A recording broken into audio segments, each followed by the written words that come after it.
Wake up, Twins territory, and welcome to a special edition of Twins Hangouts with Jeremy Nygaard and Seth Shows. Seth, how you doing tonight? I'm doing pretty well. I don't know if that's wake up music, but by the way, I do want to say thank you to everyone who commented on my wonderful singing job last show on Tuesday night. So thanks to all those for the positive, kind words. Yeah, is that what those words were? Well, not really, but I'm trying to be positive here. Okay. Um, yeah, so Tuesday night we did our regular hangout. We went for a couple hours.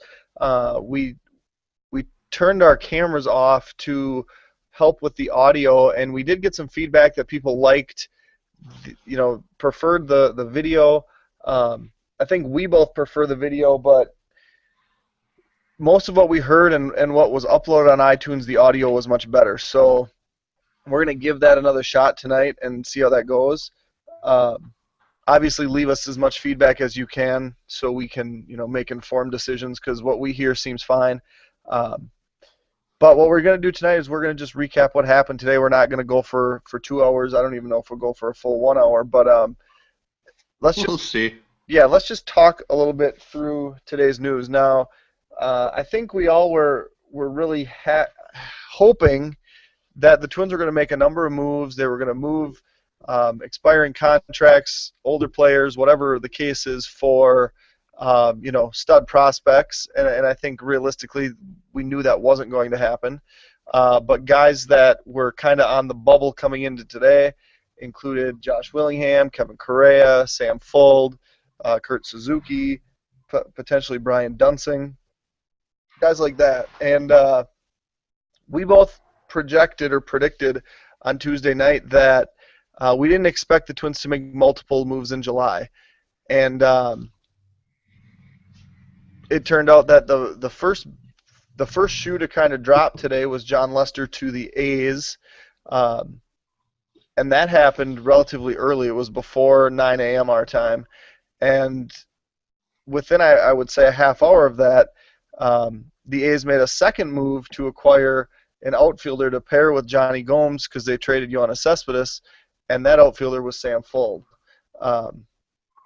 In return, they received left-handed starting pitcher Tommy Milone. When you initially heard the trade, Seth, what was your reaction? Well, I got to be honest. I was not very surprised because when I heard that Gomes was included in the deal, you realize he's going to be replacing Cespedes in left field probably. But with A's, they're not going to want him to hit against right-handed pitching, so they'll want a left-handed bat to platoon because the A's love to platoon. So, I thought it was a great fit. There were rumors yesterday about the A's really, really liking Sam Fuld from what they saw from him earlier in the year. So it all just kind of made sense. What was a little surprising to me is about, I don't know, 20, 25 minutes before we heard about that trade, I had heard that Kenneth Vargas was moving up to the big leagues and tried to do a little bit more verification. But when I finally posted that on Twitter, part of me wanted to say, they're calling up Vargas. That would signal to me that it would be more of a Willingham type of a trade, but Willingham didn't make any sense to the A's. So then it all kind of came together, and it just kind of made some sense, except for the Vargas piece of it. But Fuld to Oakland makes a ton of sense. He can platoon with Gomes. He can be insurance in case Coco Crisp is out for a while. It was a good deal for the A's, I think, and I think we'll probably speak more to what it means about for the Twins and for Tommy Milone. Yeah, it was interesting because I was listening to it on the radio as the whole Lester thing went down, and my initial reaction when they got Gomes, because they were in the market for an outfielder originally anyway, so my initial reaction was, well, they're just going to turn around and they're going to get another outfielder, and so I thought, well, are they going to go after someone like Matt Kemp? Are they going to go after a big dog? And yesterday I heard that Coco Crisp's neck issue is like a degenerative deal. So I don't know if that's like going to affect them long term, but I thought, man, they're really going to need another outfielder. So when they went 1-for-1, it had to happen. Well, then, yeah, half hour later they had completed that swing. So it was interesting because the guys on the radio were talking about, well, now they can use Malone to go get another outfielder. And at that point, I hadn't really looked up a whole lot about Tommy Malone. I knew that he was successful with the A's and then got sent down when they got Samardzija and Hamill. So I just didn't think that was a fit, obviously, because I thought, at 6-3 and a guy that's been in the league for a couple of years, that there was going to be, that maybe they would shoot higher than that. So for me, it was a pleasant surprise. Obviously, the scouting report on Tommy Malone is that he throws a fastball that's like 87, but he's got pinpoint control and he throws 4 pitches and he's deceptive and all that good stuff. So he was acquired and then assigned to the Red Wings. Now, I think there was some freak out about that because why was he assigned to AAA? Well, he just pitched on Tuesday and actually didn't pitch very well. So for them to put him on their roster and basically waste a spot just didn't seem to make a lot of sense. So you had the Vargas thing first before anybody, and no national writers, nobody credited you with that, and that was kind of disappointing for me. That's all right, but I did see Ken Rosenthal mention that he had verified it, so maybe he heard it from me first. So you didn't call him and say, "Hey, I got this for you, Ken"? Yo, Ken, sup? I mean, No. Okay. So we'll come back to the Malone thing, but let's talk about Vargas a little bit. How long do you think he'll be up? Do you think this is a for the year thing, or do you think it's going to be shorter? Well, I mean, my initial thought would be that it would be fairly short, but there were some rumblings and discussions this morning that they definitely weren't planning on it being a short-term thing. My question would be, most likely, or maybe not most likely, but I think there's a decent chance that Malone could start as early as Sunday or Monday or Tuesday of next week for the Twins, unless they give him one start, with the Red Wings or something like that. But I feel like that would be a good time to send Vargas back to Double-A. The reason it's so strange for me is because Vargas hasn't been very good. Right. I mean, he started out great, and through mid-June he was terrific. He was in the Futures game, but I looked it up earlier, and I don't have it in front of me, but he's hitting like 173 in Double-A since June 22nd. So that's a 5-6 week stretch there where he hasn't been very good, including power. He's had like 2 or 3 decent games or good games, one against Henry Owens last week that apparently Rob Anthony saw. But other than that, he's been really struggling. So the timing is weird. The fact that they have Parmelee, Colabello, eventually Mauer and Vargas all on the same roster that had Oswaldo Arcia and Josh Willingham, and there's 6 guys I think I just mentioned for 4 spots. So I mean, you don't call a guy up from Double-A to have him sit if he's going to be up there for more than a couple of days. The way they handled Polanco was fine. That was just a couple of days, and they actually got him in at bat most games. But I think he's up for a little while, and I think he's going to play. I, in fact, wonder if maybe a Colabello might be the guy that might eventually get sent down. Yeah, and I guess the thing that makes it interesting is the timing of the Mike Gonzalez promotion to be the first baseman now at Double-A makes you wonder if maybe the Vargas thing was going to happen anyway, even without the trade. I don't know that the timing necessarily would have been today in the middle of a series, but sometimes you look at things and being on the outside, you wonder, well, was that just a coincidence, or was this all set up as in dominoes? You did mention, I want to just double back on this real quick. You mentioned maybe Tommy Malone comes up and makes a start. Now, here's what's interesting with this whole deal. He was on Oakland's opening day roster. So for service time purposes, the first day of the season is the 30th of March. I'm going to just walk you through this and see if what you think. He was optioned after the team acquired Samardzija and Hamill. So he had service through July 4th. He was optioned on the 5th, but he was obviously, I mean, that was before the game. So he has accumulated 97 days of service time. Okay? No big deal yet. If Yeah. he were to be called up on the Sunday, so on his normal rest, if he were to be called up Sunday and then play with the Twins for the rest of the season, he would have exactly 154 days of service time this year, which in and of itself is not a huge deal. The interesting thing is he came into the year with 2 years and 18 days of service time. So if you call him up Sunday to make a start and leave him up for the rest of the year, he will end this year with exactly 3 years of service time, which not a huge deal. He's going to be arbitration eligible anyway, but if he has 3 years exactly, you essentially lose a year of service, usually lose a year of team control, than if you would leave him, make him start once in Rochester, bring him up the next week, and he has 167 days of service instead of 172. So that's just one interesting thing. He'll obviously either be a Super 2 guy with 4 years of team control left, or he'll be a 3-year service guy with 3 years of team control left. So just from that point of view, another reason why he wasn't brought up immediately to sit on the bench. Okay, then give him one start at Rochester and call it good. I mean, they're not getting him in here. I mean, he's probably the best pitcher right now. He and Trevor May are probably the best pitchers. So, whatever the service time is, and I'm glad you figured it out because I never would have looked into that.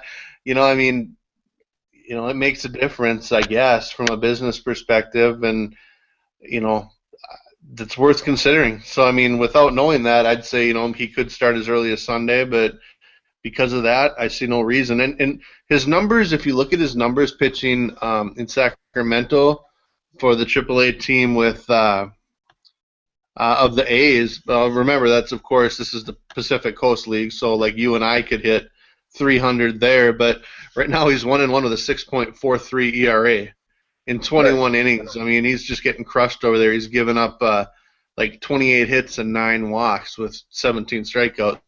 So I mean, he's definitely not pitching great, so you can justify him getting 2 or 3 starts down in Rochester. And frankly, we're getting to that point in the season where the Red Wings are about a game and a half or 2 games out of a playoff spot.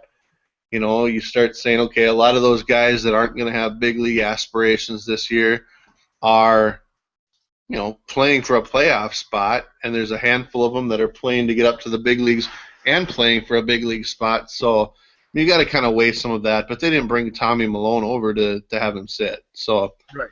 I don't know. I mean, if it's 1 start or 2 start, the reality is he's going to be up fairly quick, I would think. Right, and I mean, he could not make a start.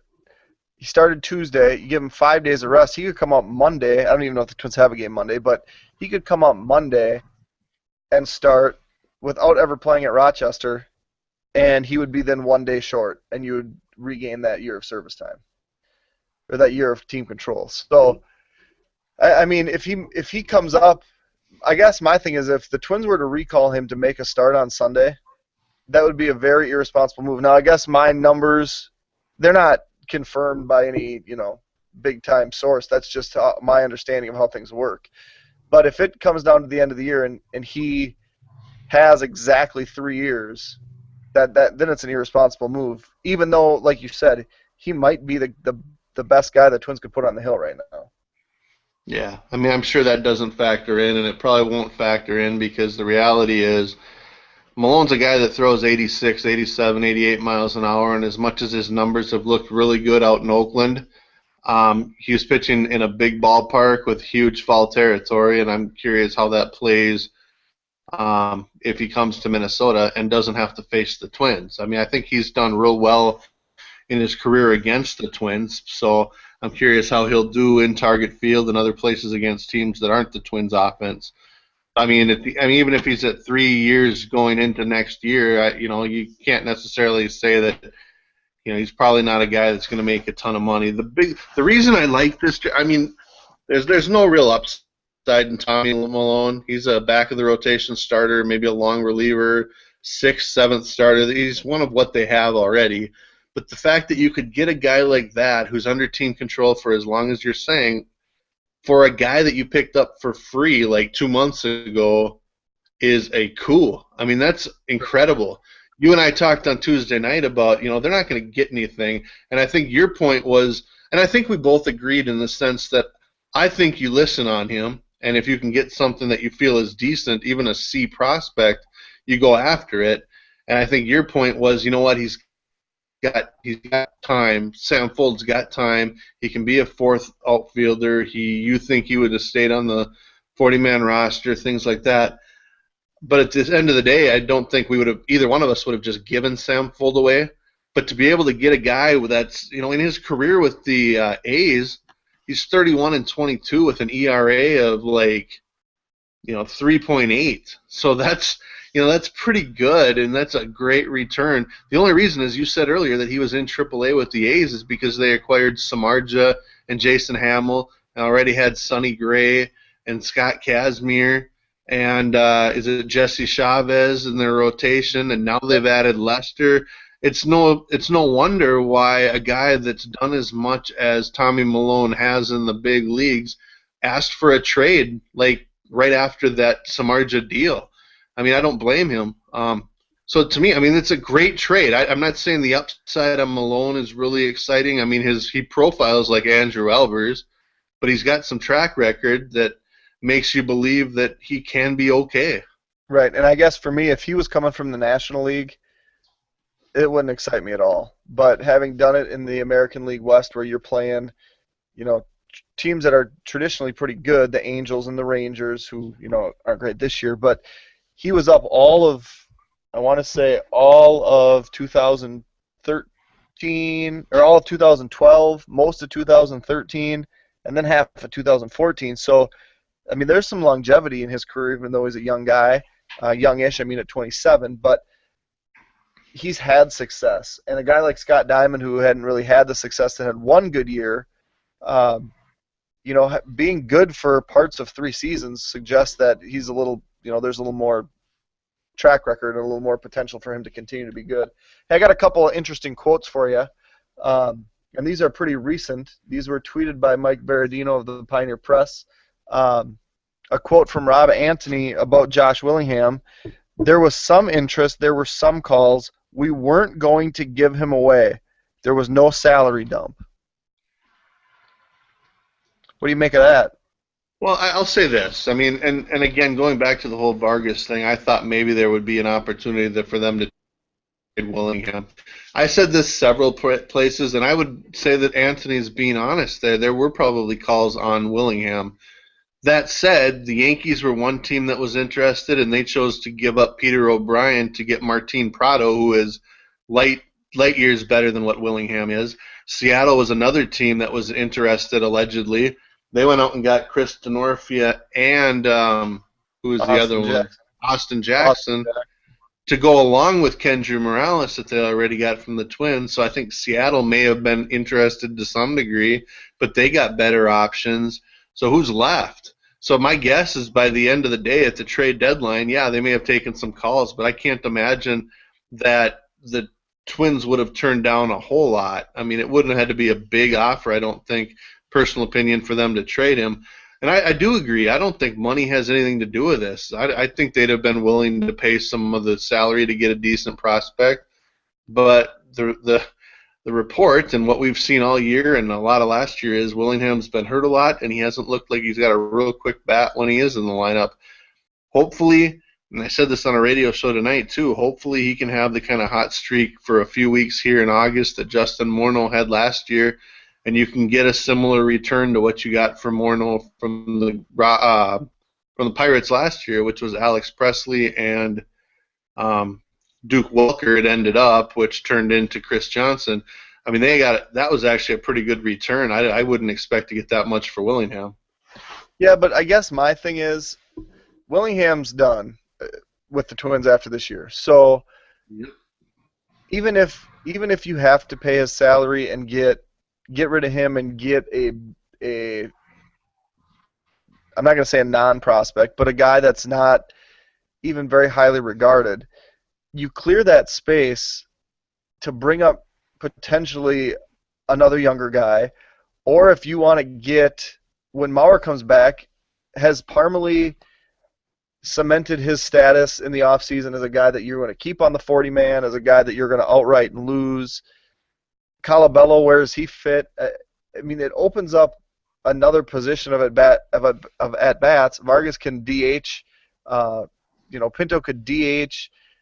I just think that when you continue to trot Willingham out there, knowing that he's not going to be there, you're wasting an opportunity to see some of these younger guys, see if they have a chance to be a part of the future. And maybe that's not even accurate, because it's Parmalee and Colabello. They're going to be bit players, are going to be that bottom of the 40 man. But just to see, I mean, if Parmalee turns it on for 2 months and you want to keep him around, is he going to get those at bats when Mauer's healthy and when Willingham's still in the outfield?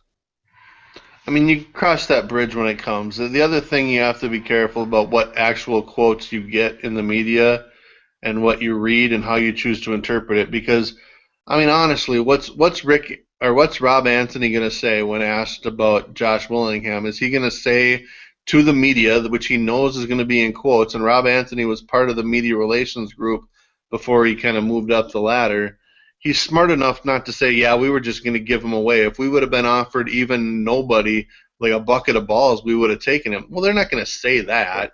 So I don't make anything out of that. What I do believe is the Twins would have been willing to pay the rest of his salary just to get a decent prospect. Money has nothing to do with it, and I'm sure someone will think that, getting rid of Willingham's about a salary dump. I'm with you. It's about giving other guys opportunity. I mean, my opinion is they know what they're going to do with Parmalee already. Colabello is kind of maybe up in the air a little bit. They'd want to see Arcia play. Yeah, for sure. It's more play than whether it's Willingham. Parmalee's got his spot. He's not going anywhere. Right. I guess for me it's, could Danny Ortiz get an opportunity?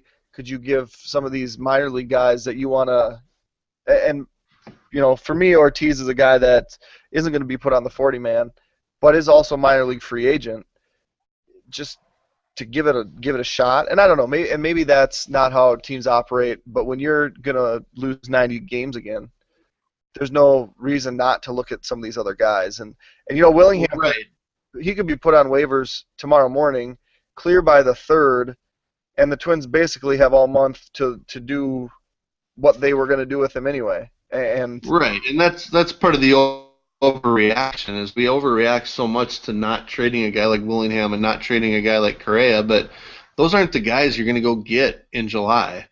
Right. They might be a guy you give up nothing for in August, and then you feel okay using a bench bat. But I mean, like you said, Willingham's going to be placed on waivers tomorrow morning. He'll clear within 2 days, and like you said, you've got a whole month for someone to just offer anything. My point is, all I'm saying is that I believe, no inside information at all, but I believe they didn't get an offer. And you can't accept a non-offer. If nobody offers anything, you can't trade them. Nobody's going to take him. So I don't blame the Twins for not trading him, and I don't blame Rob Anthony or anyone for saying the right thing so that the guy doesn't feel like he would have been traded for a bucket of balls if that would have been possible. Same thing with Correa. I mean, we saw John Lester, David Price, Justin Masterson. I mean, these are good pitchers. For some reason, John Lackey was traded for, really good players. Joe Kelly was traded. Those are the guys that get traded at the deadline. People don't line up to go get a Kevin Correa. Right. The only option for you to, in your scenario, to bring up a Danny Ortiz or a Mike Kwasnicka or some of those guys is you got to just release these guys. But you got to kind of let it out to see if maybe they can have 2 hot weeks and you can get just something for them, And then there's the human element of it too. I mean, these guys are, this is their lives. Yes, they're going to get the money, but, you don't want to just drop somebody who hasn't. I mean, Willingham hasn't been great. Correa hasn't been great, but both of them have been good enough that you don't want to just completely drop them either. So, I mean, I don't think there's much they could have done on those 2 fronts. The reason that Lackey had so much value is because there was a clause in his contract that if he missed a year due to an elbow injury, that the club would have an option to have him for the minimum salary. So the Cardinals will have him next year for $500,000, which is an absolute steal. That's why he has value. I mean, he's a good pitcher anyway, but he's going to pitch for $500,000. That's a steal. Yeah, but Joe Kelly's going to pitch next year for 500,000, and he's going to pitch better than John Lackey. And you gave up a really good player in Alan Craig, who's been hurt most of this year. But I think Boston won the day. You know, Yeah, they may be getting rid of some guys, but they're bringing back guys that are going to help them contend right away next year, and they'll probably bring back John Lester at the end of the year too. So I'd expect Boston to be right back in it next year. Yeah, they do. When they rebuild, they do it. Well, I mean, was it 2 years ago they made the giant trade with the Dodgers and then won the World Series like the following season? Right. So they, I mean, when they rebuild, it's more of a reload and ready for next year. Moving on to the second part of today's news, as the deadline approached, and I don't know what you were probably sitting at your desk or trying to follow on Twitter. I was sitting on my couch watching MLB Network and flipping through Twitter and following on the computer. And as the time approached, as we approached 3 o'clock our time, and the David Price stuff happened, which was crazy. I mean, Austin Jackson getting pulled off the field was just bizarre and felt weird. But it was funny because they're like, oh, we have one more piece of news. Minnesota Twins have agreed to a contract extension with Kurt Suzuki. We don't have the details. I think it was Ken Rosenthal. And then they went back to the desk, and one of the guys said, it was a really good day for the Twins if you're a Twins fan. The Twins had a really good day. So, that was pretty neat. But Kurt Suzuki signs his extension. That was the first bit of news. When that was announced, what was your what did you think in your head was going to be the contract parameters? Well, Brendan Warren he actually tweeted it, and you and I had talked about it on Tuesday. He said, the over and under would be about 2 years and $12 million, and I said that's a really good place to put that over and under. And I'm going to feel really good about it if it's below that, and I won't say really good, but I'll be fine with it if it's below that. And anything over that, I just think you're paying too much. And it ended up being exactly that amount. My feeling was, one, please don't ring phone. And secondly, it was, kind of this disappointment just in general that I didn't see Willingham traded, I didn't see Correa traded, I didn't see any of the relief pitchers we thought could get traded. And then to see Suzuki was signed, my first reaction was just a little bit of disappointment. But when I saw the numbers, I was like, I'm good with that. It's not something I'd be upset about. Of course, you and I have talked long about it, about trying to trade him and then consider bringing him back. Well, the reality is once you trade him, you don't know if you're going to be able to bring him back or not.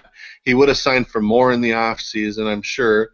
And at the end of the day, as I've talked about, and I don't know quite if you're at the same degree as I am, Josmil Pinto's not a catcher, and they need a guy. So 2 years and $12 million for what he did this year is more than fair. I don't expect him to be close to where he is this year, but if he can just be a good type, maybe a league average type of a catcher, it's a very fair deal. I'm comfortable with that. The other option was going to a guy like A.J. Pierzynski or something next year, and I definitely would rather have Suzuki. Yeah, I think this morning my thought was if we get into a double-digit guarantee, then that would be too much. But I was thinking more like a 1 year with an option for a second year. Going 2 years guaranteed at $6 million apiece was a, that's more than fair for the Twins, and I actually thought money-wise was a good deal for the Twins. And then the vesting option, which I believe is 485 plate appearances in 2016 to guarantee the 2017. If he can get to 485 plate appearances in 2016, then yeah, let's tack another year on. I think that's fair too. Somebody was quoted, Anthony maybe was quoted as saying that the Twins would like to proceed with the Suzuki and Pinto tandem, but that Pinto needs to get better defensively. So, is that going to be frustrating next year when it's a kind of a replay of early this year where Suzuki starts and Pinto just sits on the bench? I know that people hate to hear it, but I'd rather have another catcher be the backup catcher and let Pinto just be the DH who could be a number three catcher. I know people don't want to hear that. They don't want to hear whatever, but I don't think Pinto's a catcher, and I think he's a hitter. And if he's a pinch hitter slash DH slash number three catcher, to me that's a really good role for him. It's not something where I'd like to see him catch very often, but I do want his bat in the lineup. Now he's not hitting much right now down in Rochester, although he's had a couple of good games, a couple home runs of late. But it's his bat that's going to get him to the big leagues, and I'd rather have him there just to hit than him be a guy that's sitting on the bench because he's the number two guy. I think he's got enough and has the potential to have enough bat to be at least a platoon DH type of thing, get a little bit of time behind the plate, but he can be on a roster. I just don't want him catching very often. Right. So I mean, if Eric Fryer's that backup catcher and basically doesn't catch any games, you figure Suzuki's going to catch five or six games a week, right? Out of 7. I would guess that he would catch 4 or 5. Yeah. I guess maybe as he gets older, you take a day off. So 4 or 5. They have 7 games. Does Pinto catch 2 and Fryer catches 1, and then Pinto DHs 3 or 4? So he's getting 5 or 6 out of 7 games. Is that fair? Yeah, I'm comfortable with that. In fact, I'm comfortable. He's old enough as a prospect that I don't need him playing every game. I would be good with him playing 4 out of 7. They'll have enough other hitters that can DH or depend on the pitch.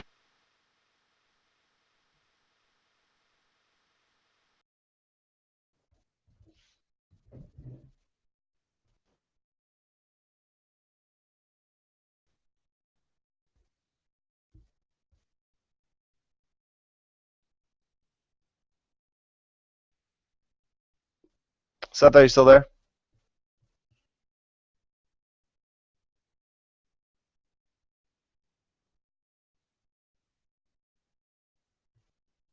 I'm not hearing Seth, and I'm not sure if our listeners are hearing Seth either. So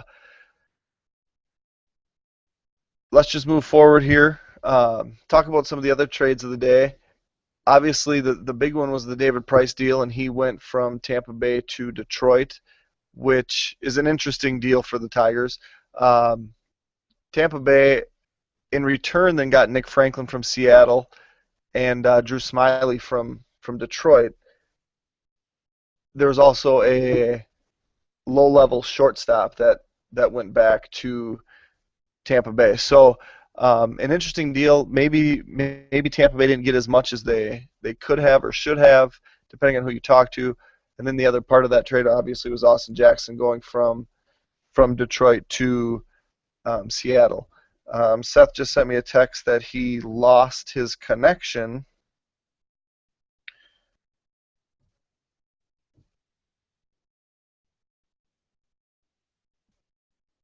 So I'm going to try to get him reconnected and get him back talking.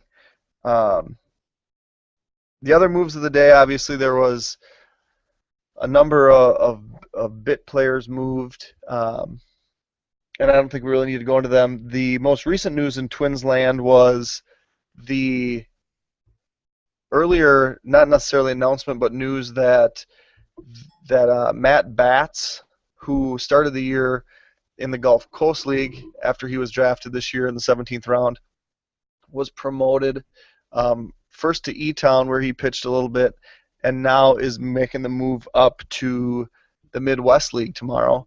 And then shortly after that, we found out that Aaron Slegers, who was drafted from Indiana last year and is in Cedar Rapids, is going to be promoted to Fort Myers. So as far as I can tell, the Vargas move left New Britain with 24, and the Slegers move now leaves Fort Myers with 26. So before the show, I said someone's got to go from Fort Myers to New Britain, and I mean you can speculate a number of guys. They do have three catchers, the Miracle. They also have Dalton Hicks at first. Then they have a middle infield of Levi Michael, who has just returned and could potentially be good enough to move up. Adderling Mejia, who's been playing a lot of shortstop. Nico Goodrum, who's been playing third and short. Could it be Levi Michael that moved up? Potentially could be. I guess what a lot of people are wondering is if it could be Buxton. Seth, how you doing? Welcome back. Glad to be back. I don't know where I cut off, but I noticed my internet connection completely died. So I don't know. We go through 2-hour shows and have no problem, and we're trying to get through a quicker one, and this pops up. Yeah, you were talking about Suzuki, and then after I lost you, I just kind of recapped the David Price deal, and then talked about the Matt Batts promotion and Aaron Slegers promotion, and pointed out how if Slegers goes to Fort Myers, that gives 26 guys on that roster, where New Britain only currently has 24. So in theory, one should move up from Fort Myers to New Britain. And I guess when I proposed, or when I mentioned that on Twitter, I got a bunch of responses wondering if Buxton could be the guy that moves up. And I know he had a triple early in the game tonight and scored a run, but I think they were getting beat. Do you think that's a possibility? I mean, I think it probably should be an option, and I wouldn't mind seeing that. I don't know what the pitcher-hitter relationship is at Fort Myers or what it is at New Britain. Almost a bigger concern for me would be maybe get Buxton or another pitcher up to New Britain and let J.O. Barrio skip a start. I mean, we've already heard he could be in line to make his next start, which would be wonderful. But call me cautious. I'd rather him maybe go on the 7-day disabled list and move somebody up at this time and figure other things out later. So, I mean, I came on when you were talking about Levi Michael. I mean, he could move up too, but, he just hasn't been back, real long. And it'd be nice just to get him some at-bats at a level he has now succeeded at this year. So, I mean, it could be Buxton. He's been okay. I mean, since he's returned this next time, he hasn't really done a lot yet. But more important, he's getting into games. And we talked about it before. More important, he'll get into, I would assume, the Arizona Fall League. I'd like to see him get up to New Britain as quick as possible, but at the same time, I don't even think at this point it's a huge deal if he gets there or not. Right. I haven't updated the starting pitchers, but I did see that it was interesting that Matt Batts made a start on the 23rd for E-Town. Aaron Slegers made a start on the 23rd for Cedar Rapids. Brett Lee was on that same rotation for Fort Myers. They would have come back around one more time, and I didn't update my dates. But Brett Lee would be the guy that fell on that particular date a week ago, that maybe he could go up. And the reason that that's interesting is Barrios made his start on the 24th. So just the way that rotations lined up, if you want a guy for Barrios, that could be – I mean, he's one of 5 starters right now. That's on the active roster. Taylor Rogers obviously is on the DL. So it could just simply be, slotting guys up to fill that role.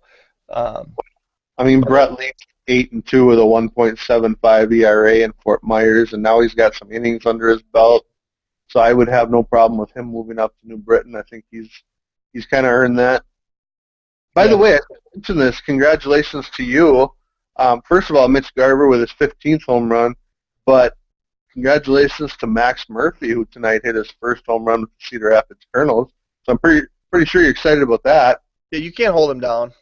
He might have started off his Midwestern League career with, or Midwest League career with, like an 0 for 8 and 6 strikeout initiation, but I think he got a hit last night late in the game, and now he homered, and apparently showed off his cannon in the outfield throwing a guy out. So Yeah, I mean he's a superstar. What more could we ask for? And right before I lost the connection, I saw that on Twitter. I don't know if it was, I think it might have been Jeff Johnson tweeted that Jake Mauer said that Cole Stewart has started playing catch. So there's still no timetable for his return. But, that's at least encouraging, too. I mean, obviously, sleeping on your shoulder is never a good thing. Having that soreness, not a good thing. But, good to see him getting back going. I expect he'll probably make a start within the next week or so. And I think the goal should be to get him right around 100, maybe even 110 innings if at all possible. You kind of cut out to me. Are you talking about Cole Stewart? I was. And what was the news that you read? Just, I think it was Jeff Johnson tweeted that Jake Mauer said that he's just starting to play catch. Perfect. So, and then I just made the comment that it'd be nice to see him get up to 100 or 110 innings this year. That'd be a good number. Right, I think Barrios had like 103 last year. I was just hoping that Stewart was going to get there. And what is he's around 80 right now, Like if I'm not mistaken. So if you could get him 4 more starts, I don't know if that's going to happen though in 4 weeks. It might not, but if they get into the playoffs, there's another start. So, That's true. and he'll likely go to instructional leagues. So it all adds up. Yeah, that works pretty well. I was going to ask you one other thing, and now I just totally spaced it. Do you know what I was going to ask you? I don't. I should be writing stuff down. You should. Okay. Oh yeah, I do remember. There was a question on Twins Daily, and I don't remember who asked it, but the question was something along the lines of pitching in September for the Twins. Questions about like Mike Pelfrey and Kevin Correa in September. Well, I think we heard that Pelfrey isn't going to throw anything at all until September, so I don't think that's possible. So you don't think he plays? He won't pitch in the big leagues again this year? I don't think Pelfrey will. I think Nolasco will. If I saw today or the last couple of days, they've kind of outlined a plan for a couple of more bullpens and then a 2-start rehab type of appearance. Hey, Joes. Hi. What do you think? What do you think about Ricky Nolasco? No. You don't think anything about him? Hey, who's your favorite Twins player? 7. Who's 7? Mono. Mauer. Hour. And Justin. Oh, yeah, Justin. But he was the same person. That's because Morneau's her guy, right? Yeah, like she said, it's because Morneau has the same birthday as her. I'm Justin. That's your Justin guy. Morneau. So, And Brian Dozier, by the way. Dozier too? Yeah. So, Seth, if you had to make just a spitfiring prediction here, Yeah. everybody progresses the way they're supposed to, health-wise. Nobody gets hurt. Nobody goes on the disabled list. How does the Twins' rotation end up the last week of the season? I should say that I'm going to write about that later tonight, and people can check it out on Twins Daily on Friday morning. But I won't. No, I think Nolasco will make some starts. I think that by the end of the year, they're either going to just drop Kevin Correa, or someone will accidentally pick the claim button when he gets put on waivers, and the Twins will say thank you. I think Trevor May will be there. I think Tommy Malone will be there. Kyle Gibson will be there. Obviously, Phil Hughes will be there. I mean, then the question becomes, what about Alex Meyer? And at this point, that bullpen option probably looks like the best option for him to finish out the year. Stop Jeremy Ball. Is Josie going to take some notes for you? I think so. No. No. Just said, sup, Jeremy, bye. I think Alex Meyer ending the year in the Twins bullpen wouldn't be a terrible idea. But I also wonder if maybe they could send him back to Arizona and let him throw some more innings. Yeah, I mean, that's certainly an option. I probably wouldn't. I'd rather limit the innings and let them come to spring training healthy. You can always send them to Venezuela or Puerto Rico or something too. Right, but they sent Trevor May there last year, and he worked almost strictly as a reliever. Yeah, I don't know. I mean, they could. They. I mean, he's been there before. I don't know that they often do that. They have done it in the past. I mean, Parmalee's been there a couple of times, but I don't know. I mean, the thing is they could do whatever. I mean, Right. they've got options. So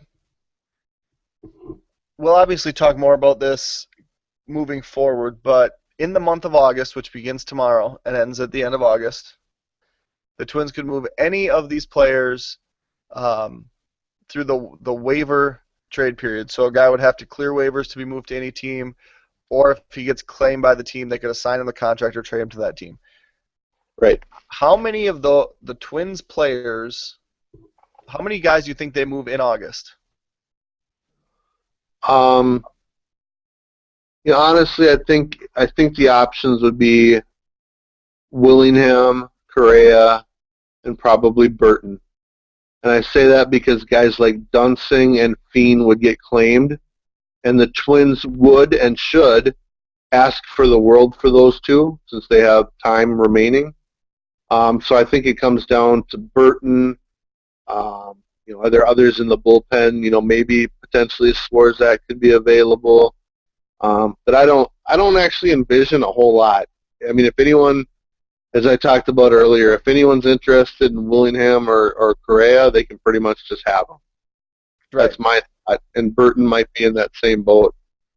The thing with Burton is that he's got a $200,000 buyout. So that's fine.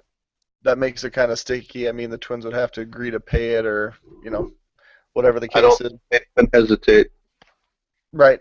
And Dunsing, I guess I wouldn't ask for a lot because he's going to get another nice raise. And what he does for the Twins is a left-handed specialist type guy. They could get with Darnell. They could get with Chris Johnson. I mean, with Tommy Malone now in the fold, they have another basically league minimum arm that can serve that exact same purpose. So I'm not even offering Brian Dunsing arbitration at the end of the year. If someone wants him in August, they can have him. Yeah, I mean, that's always easy to say, and like I said, probably on Tuesday, it's easy to say anyone over 30 just get rid of. But at the end of the day, and the thing about prospects is you never know which ones are going to click, and it's easy to say Darnell could do it or Aaron Thompson could do it. We don't know that. We know Brian Dunsing can do it, and if he makes $2.5 to $3 million next year to do that role, that's not even a big deal. Twins are going to be at, 80, 85, maybe $90 million at the most next year. $3 million isn't going to hurt that either way. With Dunsing, wow, let's just do this because I went through the work today. Let me get this computer where I can look at it. I went through, because I'm cool like that, and projected salaries for next year. Does sound like fun. What? It does sound like fun. Yeah, so I mean, I just went through some stuff, and I tried to find a good comp for these guys, and I didn't even write down who they were because I was never going to share this. It was just for my ideas, but for those of you that want to listen, I'll share it with you. I found someone that was really similar to Trevor Plouffe that went through the Super 2 and made like a little over $2 million.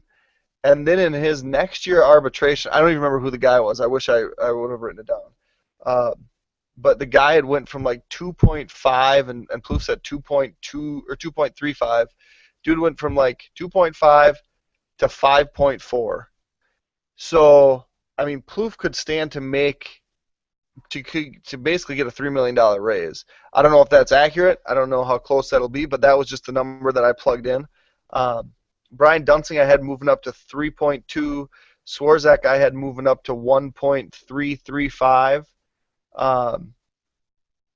Casey Fien, I think I made a mistake on because he'll be a Super 2, and I put him at 1.35.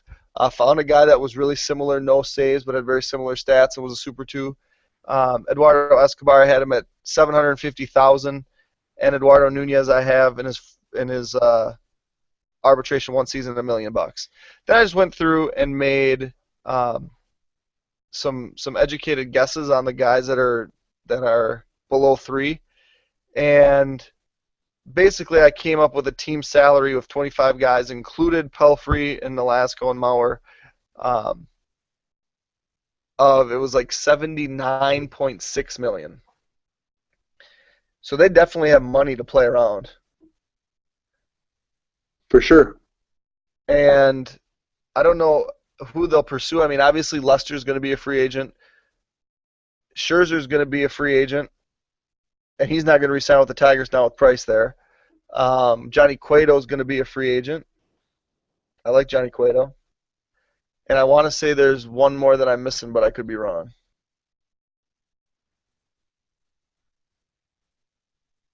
You think they pursue any of those Tier 1? No? Nope. For those of you that are only listening in the audio, that was just Seth shaking his head vigorously back and forth. Sorry about that, everybody. But I mean, I would try. I mean, I hope to at least kick the tires. Maybe what the Twins do is there's a guy coming from Japan next year that's not quite Masahiro Tanaka. Maybe they go ahead and make a bid on that guy. I don't know. Or are you just comfortable with where they're at with their starting pitchers? Right now I am.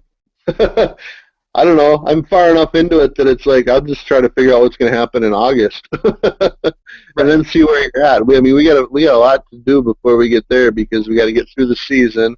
You got to see how you feel about May and Meyer and Malone and a lot of guys, and then you got to figure out who's going to be on the 40-man roster, both that are currently on the 40-man roster and could come off, or aren't on the 40-man roster and need to be added.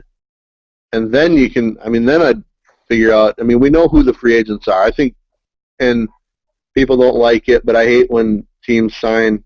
I would never sign a pitcher for $100 million.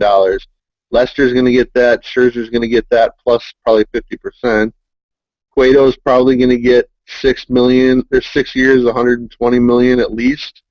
It just doesn't make any sense. Cueto makes the most sense because I think, and I might be wrong, I think he'll be like 28. So to me, that makes a little more sense, but I'm just not into signing big free agents. It just doesn't make any sense at all. Yeah, and I can get that too. But if you're gonna try to make a splash, and maybe next year's not the year. Maybe if you're coming into 2015 and Buxton's been playing, has a 2016. I don't know if I said that wrong. If Buxton has a productive end of the year next year and Sano is up and it looks like the window's opening, then maybe you pursue a guy next offseason. We have a question on Twitter from Matthew St. Germain with a 70 to 25 strikeout to walk ratio in 62 innings. Is Alex Wimmers back? It's a Florida State league, but still, he says. Yeah, I think it's silly when people give up on these guys that have had surgery. He's had a couple of surgeries, including into last season, and late last season.